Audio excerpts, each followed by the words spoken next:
Car वास्तुशास्त्र में आप सभी का स्वागत व अभिनंदन। वास्तु का अर्थ है बसना या रहना। वास्तु का शाब्दिक अर्थ है कि गृह निर्माण वास्तु से संबंधित विविध नियमों का पालन करते हुए सुव्यवस्थित तरीके से गृह का निर्माण करना ही वास्तुशास्त्र कहलाता है। वास्तु के अंतर्गत हमें यह जानना होता है कि जब हम भूमि खरीदें तो अब किन किन बातों का ध्यान रखें।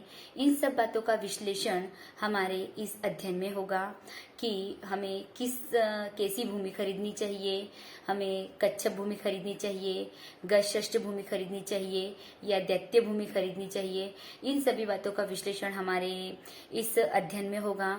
उसके बाद भूमि खरीदने के बाद भूमि का परीक्षण कैसे किया जाए। सभी भूमि सभी के लिए उपयुक्त नहीं होती, कुछ भूमि किसके लिए उपयुक्त होती है, इसकी जानकारी भी हम इसी शास्त्र में देंगे। वास्तु में भूमि परीक्षण के 4-5 तरीके हैं जिसका विश्लेषण भी हम इसी अध्ययन में करेंगे।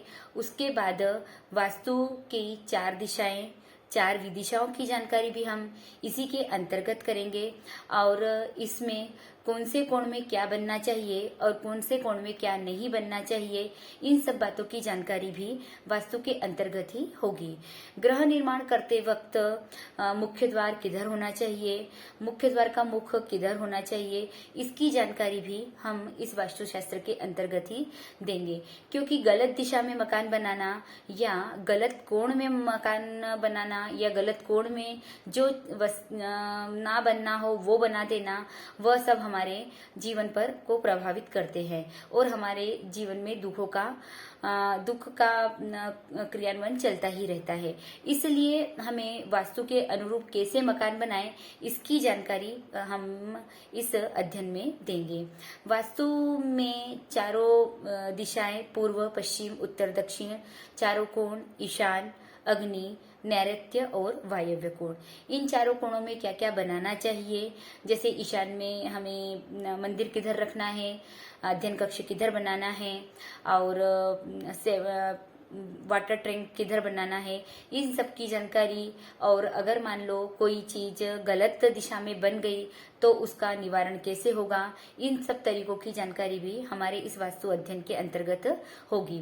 वास्तु में अगर कोई भी कोण में कोई भी गलत चीज बन जाती है तो उसका सारा परिणाम गृह स्वामी को ही भुगतना पड़ता है। इसलिए और उसका सारा प्रभाव घर के परिवारों के लिए रहता है। अगर वायव्य कोण में कुआं बना दिया या बोरिंग बना दिया तो इसका सारा प्रभाव घर की लड़कियों पर होता है।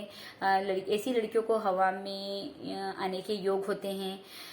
तो इन सब चीजों का निवारण कैसे किया जाए, इसकी जानकारी भी हमारे वास्तु के अंतर्गत ही होगी। इसके साथ ही कुंडली का कौन सा भाव बलवान है और कौन सा भाव बलवान होने से हम कौन सी दिशा का मकान बनाएं, इसकी जानकारी भी हम इस वास्तु के अंतर्गत देंगे। मान लो हमारा राहु ग्रह बलवान है कुंडली में तो हमें दक्षिण मुखी मकान बहुत फलीभूत होता है, या सूर्य हमारा बलवान है तो हमें पूर्व मुखी मकान बहुत फलीभूत होता है। इस तरह वास्तु के साथ थोड़ा कुंडली विश्लेषण करके मकान किस अनुरूप बनाए, इसकी पूरी जानकारी हम आपको वास्तु के अंतर्गत अध्ययन कराएंगे। वास्तु में सारे कोणों में कौन से कोण में सोना चाहिए, कौन से कोण में शयन कक्ष होना चाहिए, बेड हमारा किस दिशा में होना चाहिए और सेफ्टी टैंक हमारा किस दिशा में होना चाहिए, किचन हमारा किस दिशा में होना चाहिए, इन सब की जानकारी भी हमारे इस वास्तु कोर्स के अंतर्गत होगी। और इसके साथ साथ इनके उपाय, और अगर गलत तरीके से हमारा अगर मकान बन चुका है तो उससे बिना तोड़े फोड़े उसमें किन कमियों को दूर करके उसका निवारण किया जा सकता है, इसकी भी जानकारी हमारे वास्तुशास्त्र के अंतर्गत ही होगी।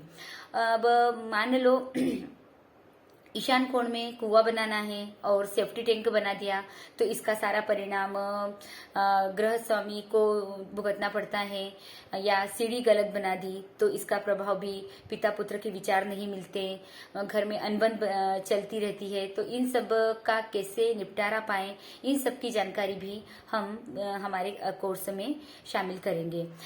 इसी के साथ वास्तु से संबंधित और क्या क्या जानकारियां हैं हम शीघ्र ही आपके सामने लेकर रूबरू होंगे, इसी आशा के साथ धन्यवाद।